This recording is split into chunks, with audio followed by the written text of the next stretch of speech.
আসসালামু আলাইকুম রহমতুল্লাহ।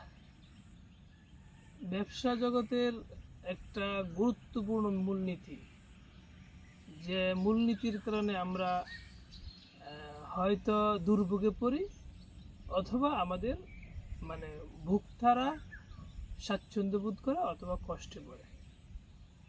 যে এটার মেইন একটা বিষয় হলো দামটা, পণ্যের দাম ওঠানামা করা। পণ্যের দাম যদি নিচু থাকে, নিম্নগতি থাকে, তাহলে ভোক্তাগণ এখানে স্বাচ্ছন্দ্য বোধ করে।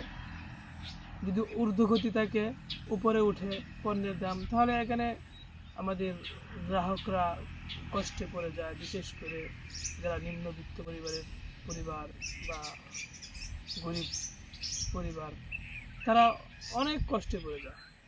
কিন্তু এখানে যে একটা মূলনীতি আছে আমাদের ব্যবসার মধ্যে, লা ইয়াহতাকিরু ইল্লা খাতিউন, যে অনেক সময় দেখা যায় আমাদের যে মূল্য বেড়ে যাওয়ার বিষয়টা, অনেক সময় অধিকাংশ সময় এটা হয় যে একটা সিন্ডিকেট, বা যেটাকে আরবি পরিভাষায় বলা হয়, ইসলামী শরিয়ায় বলা হয় ইহতিকার, কৃত্রিমভাবে মালের সংকট তৈরি করা অধিক মুনাফার জন্য।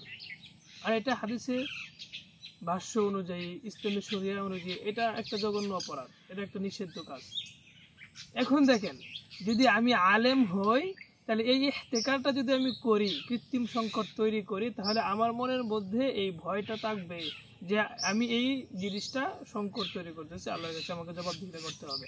অবশ্যই এই পাপ থেকে, এই অন্যায় থেকে অবশ্যই একজন আলেম ফিরে আসবেন। কিন্তু আমরা জেনারেল যারা আছি, আমাদের ভয় থাকে প্রশাসন ভয়। জেনারেল দিক থেকেও এটার বিধিনিষেধ আছে, তখন ভয় থেকে প্রশাসন ভয়। প্রশাসন দেখলে, প্রশাসন জানলে আমার এটা অন্যায়, আর প্রশাসনের চোখ এড়িয়ে চলতে পারলে, প্রশাসনকে ফাঁকি দিতে পারলে, এটা আমার মনে হয় একটা বৈধতা, বা এটা করতে পারলেই করলাম। কিন্তু যদি আল্লাহ পাক রব্বুল আলামিনের ভয় থাকে, তাহলে একদম অন্ধকার আবদ্ধ ঘরের মধ্যে একজন মানুষ ভয় আল্লাহ পাক রব্বুল আলামিনের নাফরমানি করতে পারে না, গুনাহ করতে পারে না। এই জন্যই আমি সব সময় বলবো, আপনি মাদ্রাসার খেদমত করবেন তো করবেনই, কিন্তু আপনি আলেম, আপনি ব্যবসায়ী আসেন। আপনি আলেম, একটা স্কুল প্রতিষ্ঠানের প্রতিষ্ঠাতা হন। আপনি আলেম, একটা ব্যবসায়িক কোম্পানির প্রতিষ্ঠাতা হন। তাহলে ইনশাআল্লাহ এই ব্যবসা থেকে মানুষ মাজলুম হবে না, এই ব্যবসা থেকে মানুষকে কষ্ট দেওয়া হবে না ইনশাআল্লাহ।